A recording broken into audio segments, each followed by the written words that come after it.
আসসালামু আলাইকুম ওয়া রাহমাতুল্লাহি ওয়া বারাকাতুহু। ওয়ালাইকুম আসসালাম ওয়া রাহমাতুল্লাহি ওয়া বারাকাতুহু। আলহামদুলিল্লাহ আলহামদুলিল্লাহি নাহমাদুহু ওয়া নাস্তাঈনুহু ওয়া নাস্তাগফিরুহ ওয়া নাউযু বিল্লাহি মিন শুরুরি আনফুসিনা ওয়া মিন সাইয়্যাতি আমালিনা। মান ইয়াহদিহিল্লাহু ফালা মুদিল্লা লাহু ওয়া মান ইউদ্লিলহু ফালা হাদিয়া লাহু।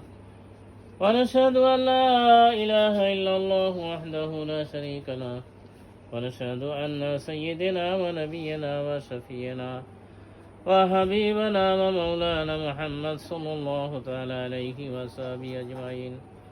أعوذ بالله من الشيطان الرجيم. بسم الله الرحمن الرحيم. إن رحمة الله قريب من المحسنين وما أرسلناك إلا رحمة للعالمين. ما كان محمد أبا أحد من رجالكم ولكن رسول الله وخاتم النبيين وكان الله بكل شيء عليما. إن الله وملائكته يصلون على النبي يا أيها الذين آمنوا صلوا عليه وسلموا تسليما. اللهم صل على سيدنا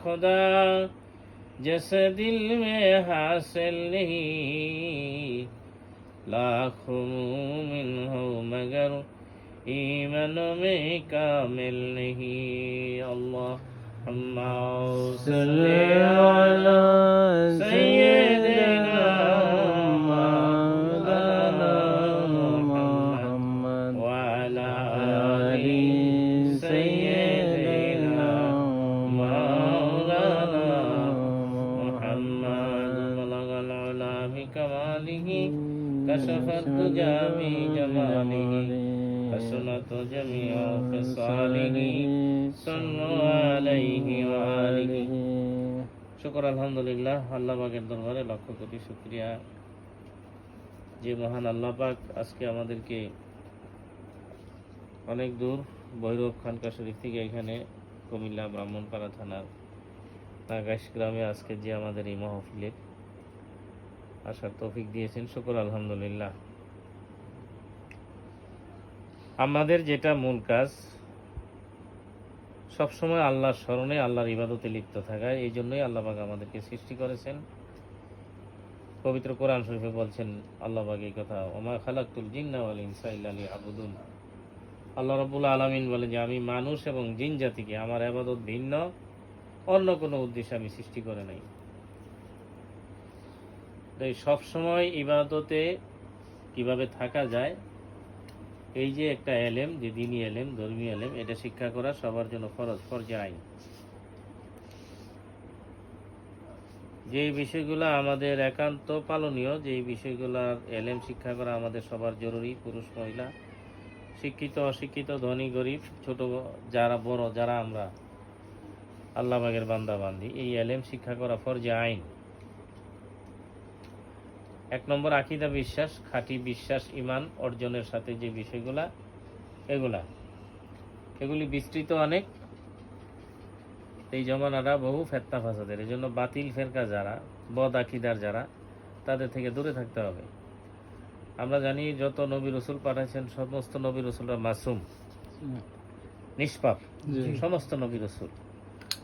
এবং আসমানি কিতাব 104 খানা, আর 4টা হইল বড়, বাকিগুলা সহিফা। এই আসমানি কিতাবের প্রতি বিশ্বাস, আখিরাতের প্রতি বিশ্বাস, কবরের আযাব, মৃত্যুর পরে যে জীবন, পুনরুত্থান, হাসরের ময়দানে হিসাব কিতাব, আখিরাতের যে অকাট্য বিষয়, ঈমান রক্ষার ক্ষেত্রে যে সমস্ত বিষয় সঠিক বিশ্বাস রাখতে হয়। এই সঠিক বিশ্বাস না রাখলে বিকৃত বিশ্বাস নিয়ে নামাজ রোজা অন্যান্য আমল করলে আল্লাহ এগুলি কবুল করবেন না। এই বিষয়টা বিস্তৃত জ্ঞান, আমরা সংক্ষেপে যেহেতু বলার চেষ্টা করি যে এই জমানায় যেটা ভয়ানক ফেতনা, কারণ বাতিল ফেরকা মানে ভণ্ড দল, মিথ্যা দল বা প্রতারক ধর্মের নামে যারা, এগুলি সয়লাভ হয়ে গেছে। মানুষ খাঁটি দিন ধর্মের দীক্ষা শিক্ষা কাদের মাধ্যমে পায়? খাঁটি নায়েবে রসুল যারা, একমাত্র তাদের মাধ্যমে। কারণ খাঁটি নায়েবে রসুল কারা? যারা নবী পাক সাল্লাল্লাহু আলাইহি সাল্লামের পূর্ণ সুন্নতের অনুসরণ করেন। সেটার লক্ষণ বোঝা যাবে, নবীজি বলছেন 3 যুগ উত্তম, সাহাবা, তাবি, তাবে তাবি, খায়রুল কুরুন যাদেরকে বলা হয়। এদের লক্ষণ দেখবেন যে তারা সমস্ত নবী রসুলকে সম্মানের সাথে শ্রদ্ধার সাথে স্মরণ করে। সমস্ত আউলিয়া কেরাম যারা মাযহাবের ইমাম, আমরা জানি যে তরিকতের রাস্তায় 4টা মশহুর নাম করা তরিকা, কাদরিয়া, চিশতিয়া, নকশবন্দিয়া, মুজাদ্দিদিয়া। আর এই তরিকতের লাইনের যারা ইমাম, গাউস, কুতুব, মুজাদ্দিদ, তাদের সবাইকে সারা শ্রদ্ধার সাথে স্মরণ করে, সম্মান করে, যারা মনে করেন উদ্ধারপ্রাপ্ত। আর যারা বাতিল ফেরকা তারা তাদের নাম শুনতে পারে না, যদিও তাদের দাড়ি, লেবাস, টুপি, পোশাক, নামাজ, অন্যান্য যতই ইবাদত থাকুক। কারণ বেয়াদব আল্লাহর রহমত থেকে মাহরুম। পুরুষ মহিলা সবাই ভালো করে মনে রাখবেন, বেয়াদবি বহু রকমের হয়, যেমন আল্লাহর সাথে হয়, নবীর সাথে হয়, হয় না? সাহাবা, ওলি আল্লাহ, পিতামাতা, স্বামী স্ত্রী, যেই বেয়াদব হয়, বেয়াদব আল্লাহর রহমত থেকে মাহরুম। আল্লাহ পাকের দরবারে আমরা শুরুতেই আমরা আশ্রয় চাই, দয়া করে যেন আল্লাহ পাক আমাদেরকে এই বেয়াদবের সমস্ত কর্মকাণ্ড থেকে আমাদেরকে হেফাজতে রাখেন, বিরত রাখেন, আল্লাহুম্মা আমিন। যতই আলেম কালাম শিখি, মূল কথাটা মনে রাখবেন যে যে যত বেশি খাঁটি নিয়তে বিশুদ্ধ অন্তরে আমল করতে পারে সে তত বেশি সফল কাম। যার এখলাস, যার নিয়তের মধ্যে এখলাস মানে বিশুদ্ধতা বেশি, বিশুদ্ধতার নূর বেশি, পাওয়ার বেশি, তার আমলটা আল্লাহ পাকের দরবারে তত বেশি গ্রহণযোগ্য, তত বেশি প্রিয়, সে আখেরাতে তত বেশি যাজায়ে খায়ের লাভ করে। তা সর্বক্ষণ আমরা এই শয়তান হইল আমাদের মহা দুশমন, সবাই, পুরুষ মহিলা সবার, শিক্ষিত অশিক্ষিত, ধনী গরিব, সব মানুষের সবচেয়ে বড় শত্রুকে শয়তান। তো শয়তানের আক্রমণ থেকে, শয়তান তো গোপন, দেখা যায় না, দেখা যায়? তো শয়তান থাকে কোথায়? কলব, এটা আমরা সবাই জানি, অন্তরে থাকে। তাইলে উজু গোসল দ্বারা শয়তানকে কলব থেকে দূর করা যায় না। কলব থেকে শয়তানকে দূর করতে হলে জিকির লাগে। এটাও নবীজি বলছেন, লিকুল্লি শাইইন সিকালাতুন, সিকালাতুল কুলুবে যিকরুল্লাহ। প্রত্যেক জিনিস শান দেওয়ার, পবিত্র করার যন্ত্র আছে, আর অন্তরকে পবিত্র করার, শান দেওয়ার যন্ত্র হলো আল্লাহ পাকের জিকির। যে বিরতিহীনভাবে অন্তরে আল্লাহ পাকের জিকির জারি করার যে বিদ্যা, সেইটাই সমস্ত নবী রসুলগণ শিক্ষা দিয়েছেন তাদের জমানায়। কারণ মানুষের মহাশত্রু শয়তান, আর শয়তানকে অন্তর থেকে দূর করার মূল হাতিয়ার হলো আল্লাহর জিকির। এজন্য আজকে আমরা এশার নামাজে তেলাওয়াত করছি সূরা তাহার যে আয়াত, আকিমিস সালাতা লিযিকরি, নামাজ প্রতিষ্ঠা করো আমার স্মরণের জন্য। যেই নামাজে আল্লাহর স্মরণ থাকে না, এই নামাজটা কবুলযোগ্য হয় না। হাদিস শরীফে বলা হয়েছে, লা সালাতা ইল্লা বিল হুজুরি কলব, হুজুরি কলব ছাড়া নামাজ হয় না। তো এই হুজুরি কলবটা কি? যেখানে আমি যাই নামাজে, আমি নিজে দেহটা যেমন দাঁড়াইছে, আমার মনটাও থাকবে, এইরকম নামাজ পড়তে পারলে তাইলে এই নামাজটা আল্লাহর দরবারে কবুলযোগ্য হবে। এবং এরকম নামাজ পড়তে পারলে নামাজের মাধ্যমে আমরা একটা আত্মার মধ্যে একটা রুহানি আধ্যাত্মিক শক্তি পাবো, নূর লাভ করব। নামাজই আমাদেরকে যাবতীয় গুনার কাছ থেকে ফিরে রাখবে। এটাও কোরআন শরীফে বলা হয়েছে, ইন্না সালাতা তানহা আনিল ফাহশাই ওয়াল মুনকার, নিশ্চয়ই নামাজ মানুষকে যাবতীয় অশ্লীল এবং গুনার কাছ থেকে ফিরেই রাখে। ওয়ালা যিকরুল্লাহ আকবার, আর আল্লাহর জিকির হইল, আল্লাহর স্মরণ হইল সর্ববৃহৎ, সবচেয়ে বড়।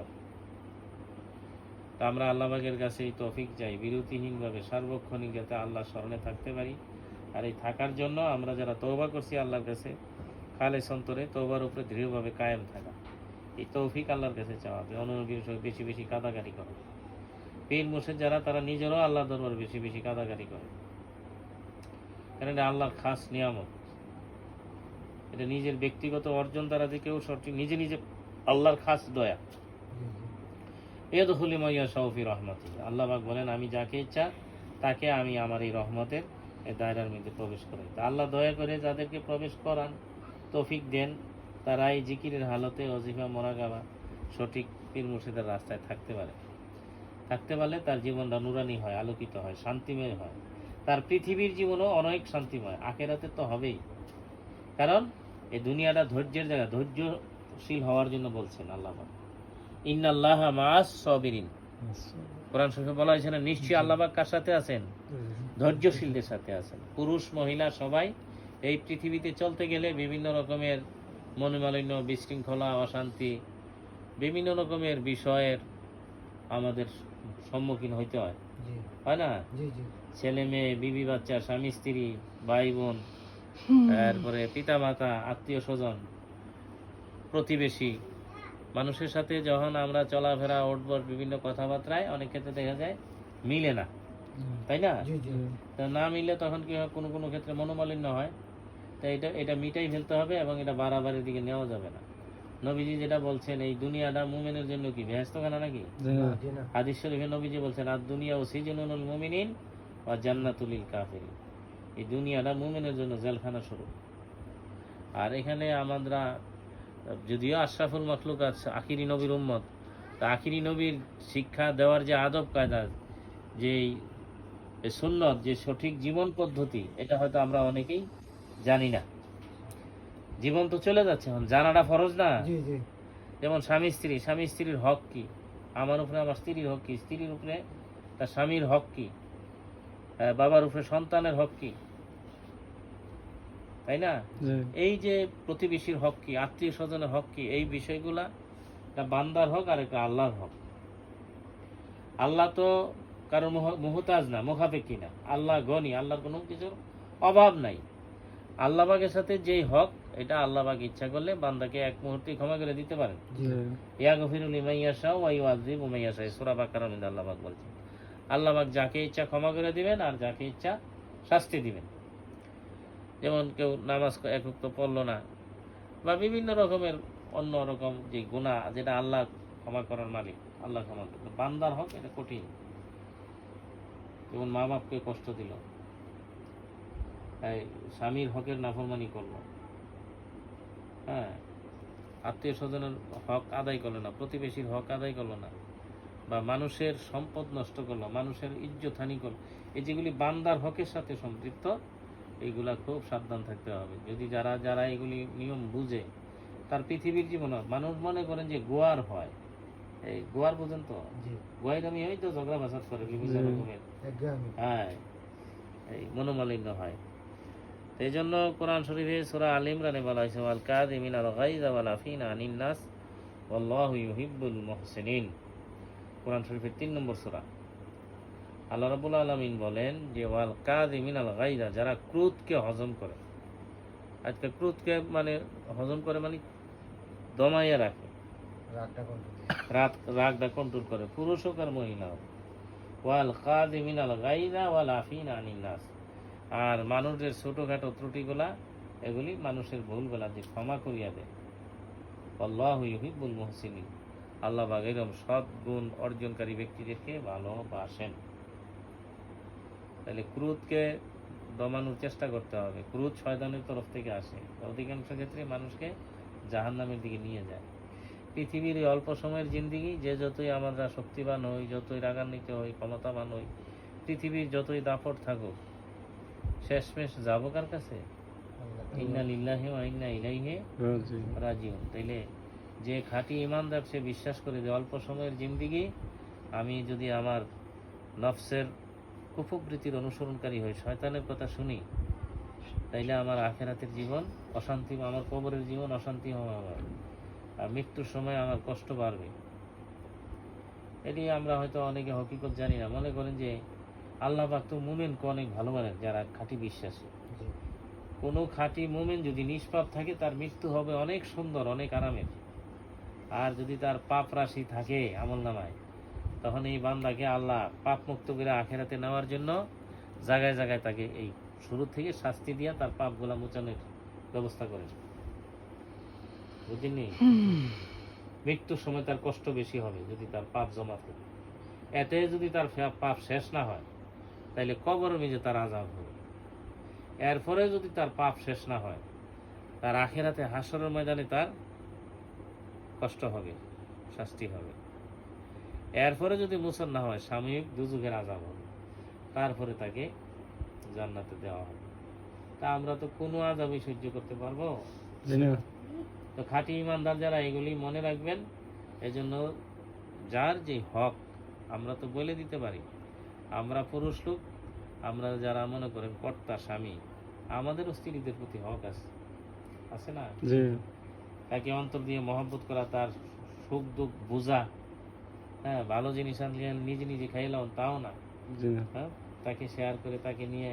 জি অর্থাৎ এই যে নবী পাক সাল্লাল্লাহু আলাইহি সাল্লামের সুন্নতি জিন্দেগি, এই জিনিসটা বুঝতে হবে। অনেক সময় রান্না বান্না দেরি হইলে তো সেও তো মানুষ, তারও অনেক কাজের দায়িত্ব। অতিরিক্ত এই রাগারাগি এইগুলি না করে এটা ধৈর্য ধারণ করা, এটা মিলমিশের জিন্দেগি করার চেষ্টা করা। আর একজনকে আল্লাহ পাক কর্তা বানাইছেন, আরেকজনকে অধীন করছেন, এটা আল্লাহ বানাইছেন। জি কারণ আমরা তো এটা বেড়াগিরি নাই। মহিলারা যদি মনে করে যে ওই যে একটা দেশে ভুল কথা আছে, সমান অধিকার। সমান অধিকার বলতে খাওয়া পরা পৃথিবীর আমাদের যে চাহে এইটার বিষয়। সমান অধিকার বলতে আপনি স্বামী স্ত্রীকে শাসন করবে, তো উল্টা কি স্ত্রী ও স্বামীকে শাসন করবে? জি না এরকম নাকি? জি না। উল্টা বুঝলে এটা কোরআনের বিপরীত। জি সূরা নওসার মধ্যে আল্লাহ পাক বলছেন আর রিজালু কাওয়ামুনা আলান নিসা। তা যারা আসলে নবীকে ভালোবাসে, আল্লাহকে ভালোবাসে, কোরআন হাদিসকে, দিন ধর্মকে ভালোবাসে, তারা স্বামী হলো মাথার তাজ। আমরা এগুলি মাসলা বইলা কি শেষ করবো? নবী পাক সাল্লাল্লাহু আলাইহি সাল্লামের আদরের দুলালি হযরত ফাতেমা রাদিয়াল্লাহু তাআলা আনহাকে তো বিয়ে দেওয়ার পর নবী পাক সাল্লাল্লাহু আলাইহি সাল্লাম বলছেন যে দাসীর ন্যায় স্বামীর সেবা করবে। হযরত আলীর মনে কষ্ট হয়, এরকম কোনো আচরণ করবে না। যাই হোক, এরকম অনেক কথাবার্তা আছে, কারণ আমরা শুধু জানলে হবে, পালন করারও তো চেষ্টা করতে হবে। জি হ্যাঁ, তাই পালন করার চেষ্টা করবেন, আমরাও চেষ্টা করি। আর এই চেষ্টাটা কখন সফল হবে? যখন আমরা জাকিরিন হব, পুরুষ মহিলা। আমাদেরকে যে আমল দেওয়া হয়েছে সবসময় রেয়াজতে থাকবেন, আল্লাহর স্মরণে থাকবেন। আল্লাহর স্মরণ সর্ববৃহৎ, আল্লাহ যিকরুল্লাহ আকবার। হ্যাঁ, যে যেখানে থাকেন, কাজ কাম, চলাফেরা, ওঠা বসা, পাক নাপাক, উজু বেউজু, সর্বাবস্থায় আল্লাহর স্মরণে থাকবেন, যার যেখানে সব। এটা ইচ্ছা করে থাকতে হবে, মহাশত্রু ভুলাই রাখে শয়তান। জি আরেকটা হলো আসরের পর থেকে মাগরিব পর্যন্ত লা হাওলা ওয়ালা কুওয়াতা ইল্লা বিল্লাহ, বারবার। এটা অনেক বড় আমল। লা হাওলা ওয়ালা কুওয়াতা ইল্লা বিল্লাহর আমল মানুষের 500 রকমের বালা মুসিবত দূর হয়ে যায়। বারবার মনে রাখবেন। আর জরুরি আদেশ যেটা বলা হয়েছে, ফজর এবং মাগরিবের পর মোরাকাবায় বসবেন। দুরূদ শরীফ 100 বার, লা হাওলা ওয়ালা কুওয়াতা ইল্লা বিল্লাহ 500 বার, আবার দুরূদ শরীফ 100 বার, আলহামদু সূরা 1 বার, কুল আল্লাহ 3 বার করে সওয়াব রিসিনি করে মোরাকাবায় বসবেন। আপনার হাল অবস্থার খবর জানাবেন, নিজের শায়েখের সাথে, পীর মুর্শিদের সাথে যোগাযোগ রাখবেন, দোয়া চাবেন, মনটা তাওয়াজু করেন, নরম করেন, আল্লাহর দিকে রুজু হন। আমরাও হই আল্লাহর দরবারে বেশি বেশি কাঁদাকাটি করি, আমাদের অতীত জীবনের গুনার জন্য আল্লাহর দরবারে বেশি বেশি কাঁদাকাটি করি। তওবা যারা আমরা করছি, খালেস তওবা, তওবার উপরে দৃঢ়ভাবে ডিটারমিনেশন, মানে ইস্তেকামাত, যেটা এই মজবুতি দরকার। খালি ঠোঁটে উচ্চারণ করে তওবা বলে যে মূল তওবা, এটা তওবার একটা নিয়মের অংশ মাত্র। মূল তওবা খালেস তওবা করার পরে তোর উপর দৃঢ়ভাবে কায়েম থাকা, জি যে আমি মিথ্যা কথা ছাড়ছি, আর মিথ্যা বলবো না। জি হ্যাঁ, কি জানি মানুষের কষ্ট দিব না, নামাজ কাজা করব না, বেফরদা চলবো না, বেবিচার করব না। জিনা বেবিচার বহু রকমের, চোখের জিনা, ঠোঁটের জিনা, হাতের জিনা, পায়ের জিনা, এরপরে হলো অঙ্গ প্রত্যঙ্গের জিনা। এই জন্য কোরআন শরীফ বলা হয়েছে ওয়ালা তাকরাবুজ জিনা, বেবিচারের নিকটবর্তীও হইও না। চোখ দিয়া খাহের সাথে তো নজরে দেখা মানে চোখের জিনা, জি হাত দিয়া ধরা মানে হাতের জিনা, জিনার কাজে হাইটা যাওয়া মানে পায়ের জিনা। জি এই জন্য নবীজি বলছেন, আমি ওই ব্যক্তির বেহেশতের জিম্মাদারি হইতে পারি যে 2 চোয়ালের মধ্যবর্তী সময়ের জিম্মাদারি হইতে পারে। 2 জায়গা, এক হইল জবান, 2 ঠোঁট, এই জবানকে যে হেফাজত করে। আরেকটা হইল 2 উরুর মাঝখান, লজ্জাস্থানে, পুরুষ মহিলা উভয়। তো নবীজি কি কথাটা বলছেন, যে ব্যক্তি 2 চোয়ালের 2 জায়গার এই মধ্যবর্তী স্থানের জিম্মাদারি হইতে পারে, যে এই জায়গাটি সে নিরাপদ রাখছে, হেফাজত রাখছে, আমি তার জন্য জান্নাতের জিম্মাদারি হব, বেহেশতের। আর এটি যে ভেজাল করছে, আমি তার জান্নাতের জিম্মাদারি হব না। তাহলে অতীতে যে যা করছে, অতীতের গুনাহ আল্লাহ পাকের কাছে সবাই খালেস অন্তরে তওবা করে দৃঢ়তার সাথে, যাতে আমরা সঠিক পথে, নবী পাক সাল্লাল্লাহু আলাইহি সাল্লামের সুন্নতের পথে, কোরআন হাদিসের সঠিক পথে যাতে আমরা থাকতে পারি। এই জন্য আমার একটা সবচেয়ে বড় যেটা কাজ, এটা হলো আমি একটা খাঁটি নিয়ত করতে হবে, জি যেটাকে ডিটারমিনেশন, ইস্তেকামাত বলে। যেটা যে আমি সবসময় আখেরাতের কাজ সামনে রাখবো। পৃথিবীর ছেলে মেয়ে, বিবি বাচ্চা, স্বামী, সংসার, এগুলি আমার আখেরাতে, আমার কবরে যাবে না। আমি আমল শুদ্ধ করে, আমার কলব সালিম করে, নফস মুতমাইন করে আমাকে যাইতে হবে। তো এটার সাথে আনুষঙ্গিক যে বিষয়গুলো বললাম, আল্লাহ পাক দয়া করে যাদেরকে তৌফিক দেয় তার জন্য এটা সহজ। আল্লাহ পাক যাদের জন্য সহজ করে দেয়, সহজ না? তো সহজ হওয়ার জন্য বেশি বেশি আল্লাহর কাছে তৌফিক চাইবো, কাটাকাটি করবো। মানুষ তো আমরা, হ্যাঁ, কাজে আমরা ইচ্ছা করলে সংশোধন হইতে পারি, ভালো জিনিস গ্রহণ করতে পারি, পারি না? যে পরামর্শগুলো শুনলাম, হ্যাঁ, আমরা যারা মনে করেন যে পুরুষ লোক, তা আমরা আমাদের স্ত্রীদের সাথে উত্তম ব্যবহার করার কথা বলা হয়েছে, ও আশিরুহুন্না বিল মারুফ।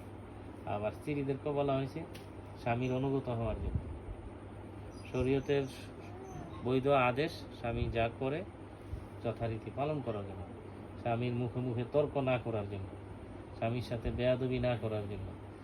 এগুলি যেই ঘরে যেই মহিলারা এরকম হয়, এই ঘরে আল্লাহর খাস রহমত বরকত হয়।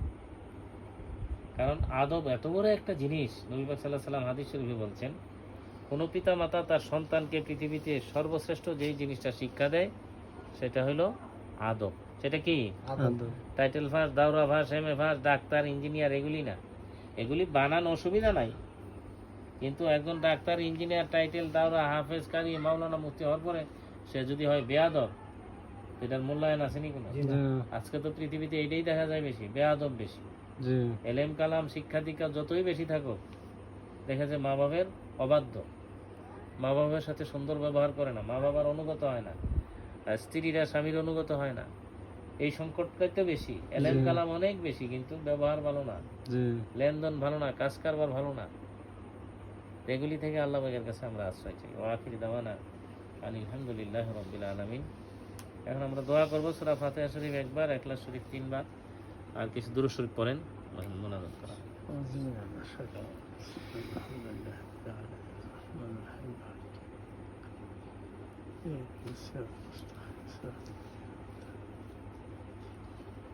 Thank you.